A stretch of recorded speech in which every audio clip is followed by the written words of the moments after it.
This is Next in Philly, and I'm sitting here with Zach Wilcha.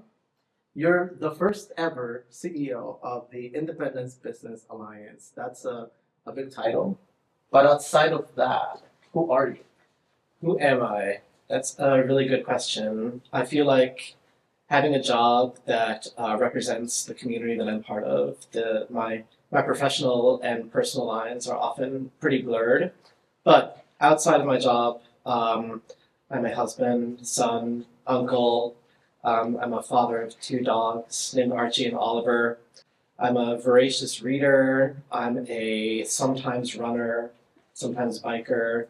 Love to be outdoors when I possibly can, and try to keep track of probably way too much pop culture. Did you ever see, like growing up, did you ever see yourself leading an organization like the IBA?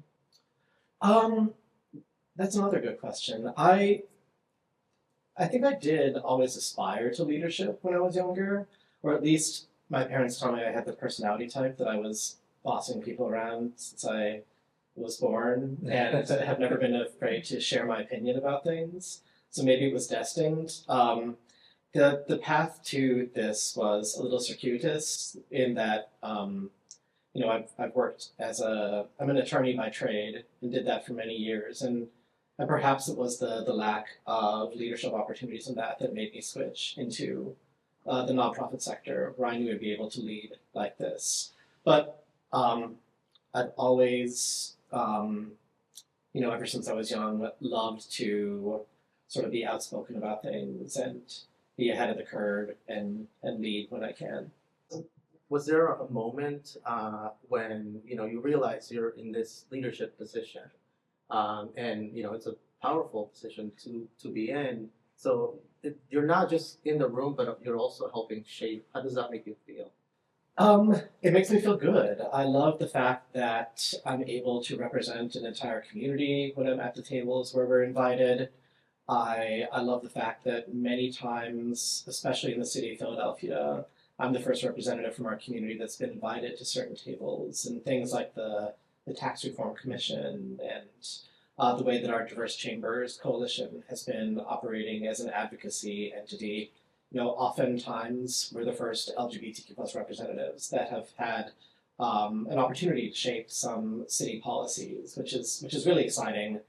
On the other hand, it's a lot of pressure as well. I know that if people are going to be invited to the table after me, I have to perform well. I have to behave within certain parameters. So no pressure. Was it? No pressure. And I know that it's sometimes controversial that we are there, right? And not everybody would love to see us there. So people may be waiting for an opportunity for me to say the wrong thing, and I try very hard not to do that. So I don't know. Pressure is a privilege, though, and I enjoy being at the table and representing.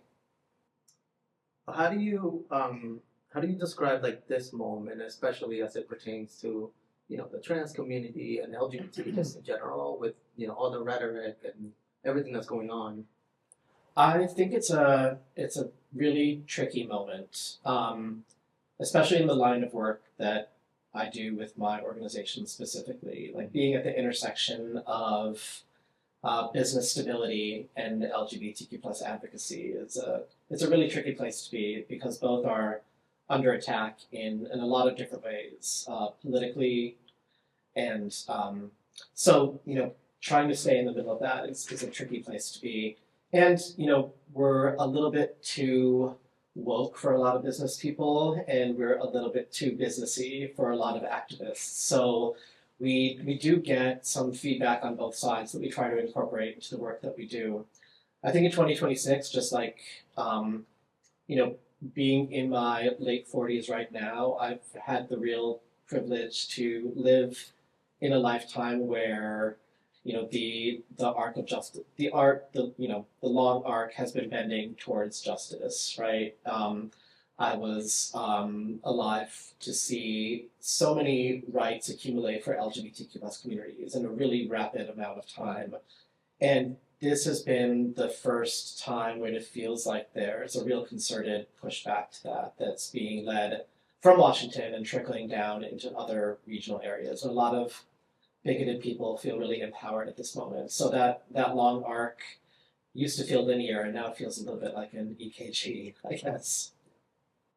So let's talk about building power from the inside, right?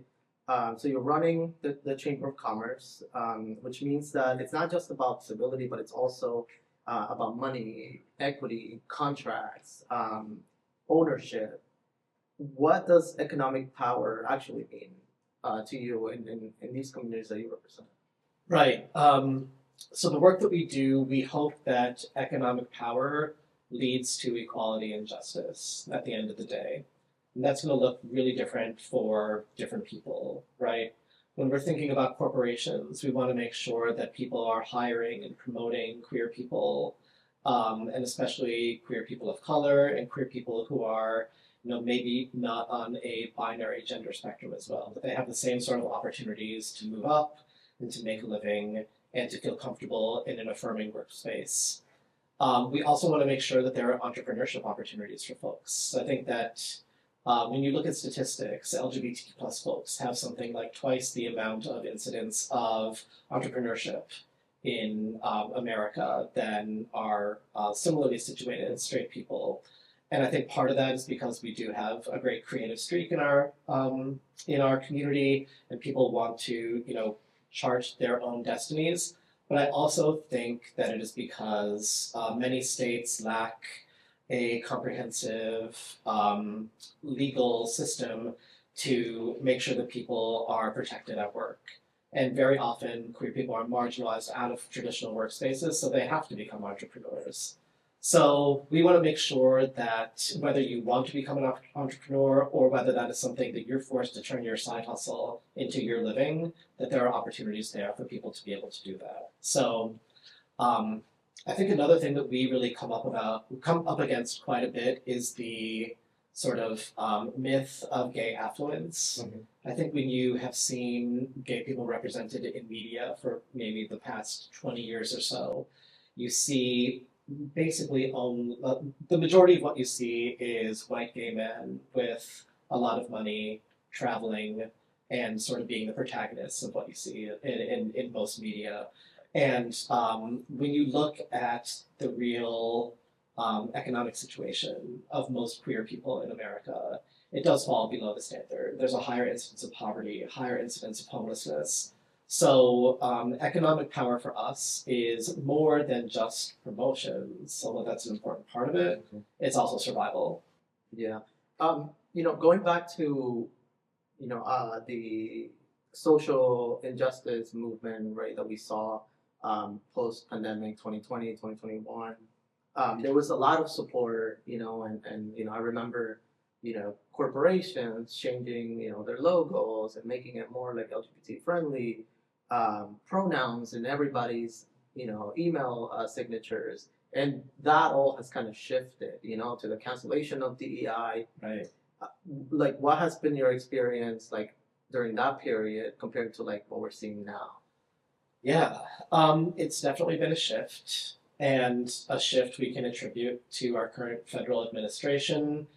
Their Department of Justice has been putting a lot of pressure on folks not to use the same sort of DEI methods that they were using beforehand. And of course, after the murder of George Floyd, there was a real concerted effort by corporate America to fully understand a number of different communities and make sure that they felt empowered in workplaces. And the economic power we were just talking about was shared equally among these communities. I think what we're seeing now is a pullback on that, and it is very disappointing, obviously, to see. And I think that, we have to take a nuanced look at it and understand what's happening beneath the surface as well. Many of the corporations that we work with are not necessarily winning any awards for like public bravery at the moment, but they're finding ways to continue to live their values by changing the vocabulary or doing things a little bit more surreptitiously. Many of the corporations we're working with that had supplier diversity outlines that were very rigid around the communities that they were supporting have drawn back on that, but have found different ways to be able to support communities through supplier diversity, where they're changing the terms that they use from ones around racial and ethnic diversity or sexual orientation to focusing on things like small and local businesses. And then within that group, they're able to still do the work that they were doing, but in a way that's not necessarily like raising red flags for folks who would wish that that work would go away. So, I hope that this is the farthest right we're going to swing on this particular social justice pendulum right now when it comes to economic justice for communities, and that we'll see folks swinging back the other way. And my hope is that there is a switch that people will be able to flip once we see a little bit of change in distribution of political power in Washington, which hopefully will start to happen this year. So now let's talk about trans work. This is the first trans economic uplift program within the chamber, and that's bold. Why was that important then? But being in this moment, like it's even more powerful. Right. So our trans work program, like you said, it's the first trans economic uplift program run out of a chamber of commerce in the country that we know of. I can't take credit for coming up with it, only for implementing it, but Marcus Ianazzi is a board member of ours who came to us with this plan about using the businesses that are interacting with our queer chamber of commerce and helping to make them affirming workspaces where they'd be able to hire trans people and then maintain a trans workforce. So with this program, what we try to do is recruit employers who are going to commit to hiring trans folks, training them to be able to maintain that trans workforce, and then also finding trans job seekers and letting them know what opportunities are available. In a world where we had more resources, we'd be able to do bespoke matchmaking for folks to make sure that they're able to get those opportunities. But for right now, just making those opportunities available has been something impactful. And the next thing that we'd like to do with this program is really focus on something that Philadelphia does super well, which is workforce development.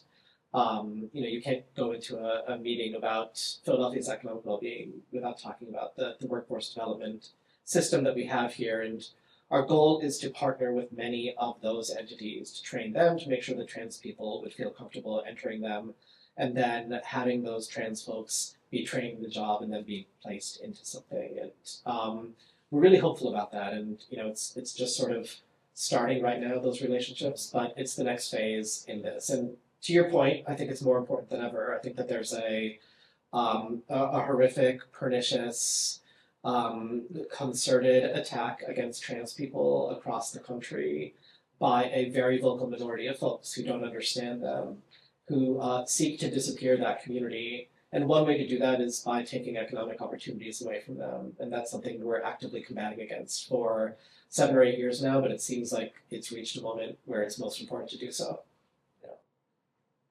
So now shifting over to talk about policy. You sit on the Tax Reform Commission, the Mayor's Business Roundtable, DEI committees. Can you tell us what that means and why is this important? Why would you want to get involved? Yeah, so all of those committees are sort of working to the same end to make sure that Philadelphia is a place where people can work, who can create businesses, and they can live comfortably. Philadelphia is one of the few cities right now, at least in the Northeast United States, where folks are able to come and get a job and afford a home here. It's still an affordable city, so we see a lot of folks come here. It's a very blue-collar city, and it's a really entrepreneurial city. And the backbone of Philadelphia is small businesses, right? And those small businesses together are the region's largest job creator. One of the things that we do as a chamber is work as part of a diverse chambers coalition with our African American, Hispanic, and Asian American chambers. A lot of the advocacy work that we do is around these small businesses. And for us to be able to do this advocacy work, we have to be at the table. So being part of the Tax Reform Commission, where we're able to report the experiences of our business members, talking about how when they are making a choice whether to stay in Philadelphia or leave for a city with more favorable tax practices, like what is the process of that happening? And are we losing people because they can't afford to be in Philadelphia? We take surveys of these businesses, and what we found is that there's like 5 C's that really are the challenges for small businesses in Philadelphia, not just for queer businesses, but for the many diverse businesses that are here. And that is the cost of doing business, like the taxes that we talked about, the clarity of doing business. It's a real challenge in Philadelphia with the ease of doing business, where we have amazing people doing work in City Hall that are often siloed and don't know what other departments are doing. This current administration is really making moves to make sure that people understand that better, and particularly our Commerce Department has really been excellent in responding to the needs of businesses that we report to them. The other C's are crime, cleanliness, and capital. We find that our businesses, especially businesses that are in minority communities in Philadelphia, have a tough time getting capital from lending institutions. That's not a surprise. It's something that we discovered during the pandemic when folks were applying for PPP and didn't have the same banking relationships that similarly situated majority businesses did. So being at the table for us means that we're able to report the real lived experiences of our businesses, and it's been making an impact in the way that city policies are being created. Are there any like specific either initiatives or any certain conversations that are happening behind closed doors that you could share? Yeah, I think that one really interesting one that's not very sexy, but it's very impactful for businesses in Philadelphia is around the BIRT tax. It's the business income and receipts tax. I don't need to tell you about it as a solopreneur. You know all about it, but for folks that are listening to this, Philadelphia has a special secondary tax for businesses that many other cities do not, where you have to do calculations of this before you even start your business and pay ahead of time. And when we do our surveys for our businesses, this comes back as the most onerous challenge for them when it comes to starting and maintaining a business in Philadelphia. So many of the conversations that we're having behind closed doors at the Tax Reform Commission is how we are helping businesses, many of whom are going to have to pay BIRT tax for the first time in decades because an exemption has gone away this year, are going to have to pay these taxes for the first time and haven't had time to prepare for that.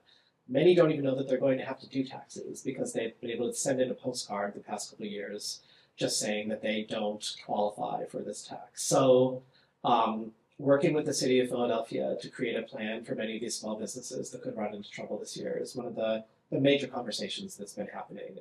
And I think that, as a coalition and as a chamber autonomously, we're pretty proud that we were among the first entities that were waving red flags about this being an issue coming up so that the city could understand what a tough problem it's going to be.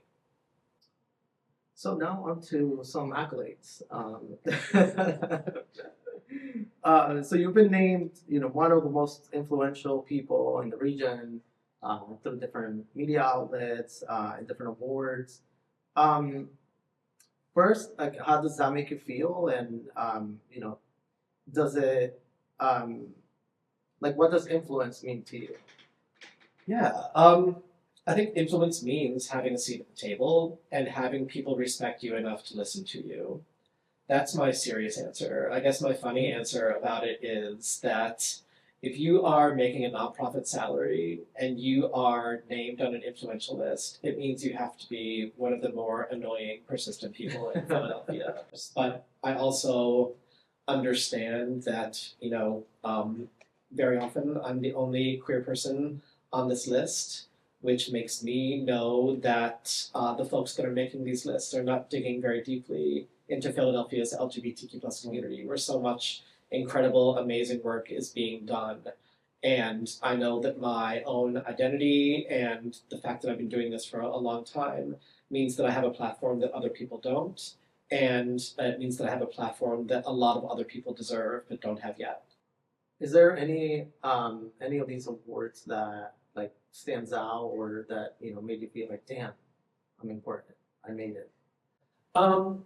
Not really, and but I think that it Not yet. well, I think that it took years of doing the job and not getting awards and just being really proud of the work that I was doing before any awards started to come my way. So by the time I started to like get named on lists, I was already very happy with the work that I was doing and proud of it, and didn't really need awards to affirm any of the stuff that I was doing. We saw impact from the advocacy that we were doing. Our chamber grows, and we have a really amazing board of directors that we put together. So all of these things that have happened, have been reward enough. But it is nice to show up on these lists for no other reason that I used to be an attorney, and that's a really easy thing to explain to my parents. And now talking to them about nonprofit leadership is it's a lot more difficult to convey what my job is to them. So being able to just buy them a Philadelphia magazine and just like pointing to my face in it and saying, this is like what the work that I'm doing is yielding, is something that it's much easier for them to understand. So it's nice as like a way for me to translate the work that I'm doing to people who might not understand that a job like this could even exist. Well, you're an attorney, an activist, fundraiser, a runner, you said. How do you maintain the balance, and how do you stop yourself, well, I guess a lot of travel, from burning out? Yeah, well, I barely do. I'm always sort of moving at a really fast pace, but I've definitely come up with ways to step away from work, to just have time to myself, to prevent burnout. First of all, I have a great support system of other LGBTQ plus leaders in Philadelphia, where we get together and talk about how lonely these positions can be when you are alone and you're just sort of managing other people and managing systems. So it's nice to have other people to talk to that can relate to what I'm going through. So tell me about growing up in Northeast PA. How do you think that shaped who you are today? Yeah, I grew up in a very small town in Northeast Pennsylvania called Peckville, Pennsylvania. Probably nobody's ever heard of it. And it was a wonderful place to grow up and then to leave. I was raised in a little town where my grandparents lived down the block one direction, my aunt and uncle lived in the other. We sort of all were in the same space. I could be outside at all times, and it was just a really cute little place to grow up. That said, there was not a ton of opportunity there. I don't think that I saw any queer role models necessarily in town, both because it was a small Pennsylvania town and because of the time when I was growing up as well. But it shaped me in a lot of different ways. We always, or maybe not we, but I never thought that I'd be doing anything that my family did. My family owns a funeral home, so I grew up around death at all times. And if you've ever seen the show 6 Feet Under, it was a lot like that. I learned to parallel park in a hearse because my grandfather told me that if I could do that, I could parallel park anything. And it's true, I'm a great parallel parker. But my family was all on both sides, either entrepreneurs or educators. So, finding myself in a position now where we do a lot of educational programs and work with entrepreneurs probably should not have been a surprising outcome, but maybe I'm a little surprised nonetheless that I've ended up in this line of work doing so. So now if a young, entrepreneur or even somebody who's, considering the idea of starting a business, what would you say to them? Is now the time? I mean, I would probably refer them to you, since you're the one who's actually started a business. But we would make sure, I think, our organization would talk to them about many different aspects of starting a business, right? Whether now is the time or not. I don't know that there's a right time for anybody to do it, but I think that there's a number of different circumstances that lead to what the right time is. I think that if they're deeply unhappy with their job and they have an idea that they want to pursue, we could connect them with resources like small business development centers to work in tandem with us to figure out if now is the right time for them to start. I feel like now might be a good time because I feel like a lot of people have been inspired and workforces are shrinking, and when things get rough, often creativity rises, and So this could be a good time for people to start businesses, but you want to make sure that you're talking to other business owners and that you're talking to folks at the city level to make sure that you're starting a business in the right place and that you have all your papers in order and that what you have is actually a business and not just a hobby. So being connected with chambers, like whether it's ours or another chamber that has to deal with somebody else's identity, and meeting other business owners and getting to know whether you have a business or not, I think is an important first step for a lot of people. Yeah, what's your thought? The city has been preparing for 2026, for a long time. It's kind of tired of talking about it. And it's here, right? It's here. From my observations, like it's been interesting to see sort of a wave of change coming our way. This is a very significant year. We've seen a lot of leaders who are either stepping down, retiring. Where do you see the city? Let's talk about 2030. Right. Another significant year. But within from that time frame, from now to then, how do you see the city in 4 or 5 years from now? Right.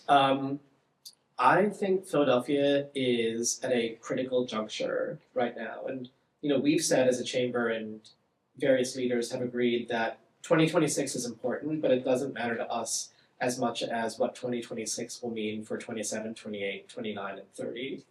We know that there's a lot of opportunity for businesses this year in the city of Philadelphia, but unless that translates to future business opportunities, then it will be all for nothing. We can't just make 2026 a party. And I don't think that the city or any of the incredible leaders who have contributed to the 2026 project think of it as just a party, but I hope that outsiders understand that that's not just what it is. It's a really exciting time, I think, like you said, that we're seeing a lot of younger leaders emerge, maybe not in just elected offices, though there is that too, but there's a lot more voices being heard in Philadelphia, in many different neighborhoods, and even the surrounding areas of Philadelphia about what matters right now. And I think a lot of that does come from general dissatisfaction of what's happening in Washington. I think that this administration has made activists of a lot of different people. And I think that has, it's not just about businesses, it's not just about queer rights, but it's about the intersection of so many different things. It's about our immigrant communities as well. Even right now, our organization is planning a training for what happens if we get a deployment of ICE like we've seen in Minneapolis. We see so many trainings for bystanders and how activists are going to be able to handle that. But what does it look like for people who own businesses on the day-to-day? What does it look like for the legal ramifications for what spaces in your business are private and need warrants to enter into? So we're going to be working with different entities to make sure that there's business training for that kind of thing to happen. And I think that that's just an example of the different kinds of collaboration that are happening all over Philadelphia that are inspired by some really scary things happening, but portend for a cooperation community that is going to extend far past 2026. That is, I think, one of the few silver linings about this really tough era that we're living through. Yeah, that's extremely important, and I think again you're ahead of the game because I've been to so many different discussions and conversations around 2026, and I think that a lot of city agencies or even private organizations aren't really talking about that, and that's sort of the elephant in the room. And it's all about celebrations and thousands of people coming to the city, but if Philadelphia becomes the next Minneapolis, it's going to be interesting, to say the least. Yeah, and I mean, listen, nobody's more excited about the World Cup coming here than I am. There probably people that are more excited. But I'm thrilled that it's coming here. It's going to be so great. But just thinking about the different challenges that it's going to bring with it. Right. I happened to be in Brazil and Argentina during Copa America 2 years ago when it was happening in the United States. And just seeing how excited the fans were there was like nothing my husband and I had ever seen before. People were leaving. So the Eagles fans, it's going to make the Eagles fans at that nursery school. It's the people that were celebrating in Brazil and Argentina at that time just like leaving work during the day and just there would be like crowds of people just teeming outside of bars. I mean, it was an electric atmosphere. It was amazing. And even when we were there, we were thinking like, this is gonna be so great in Philadelphia. And then our next thought was like, do we have the infrastructure, like both the physical and the transportational and the emotional infrastructure for something like that to happen here? And then, coupling that with a xenophobic administration that can only see the World Cup in terms of dollar signs and not the celebration of the many different communities from all over the world that are going to be in America. It's like you said, it's going to be an interesting summer for Philadelphia, and I think we're going to learn a lot about what we can do here. And I hope that we learn all of the right lessons, and I hope those lessons involve making sure that what we're doing for transportation for other communities extends to our own communities once once our visitors leave us, for example. Okay. I often think of it's a quote by some architect that talks about why Paris is so incredible, and it's because Paris built their parks and their transportation for Parisians, and then everyone else came and loved it. And in America, what we've tended to do is do things for tourists, and then the people in the city actually like end up hating it. So my wish for Philadelphia is that we use 2026 as a way to improve life for all Philadelphians, and that visitors can come and take advantage of that.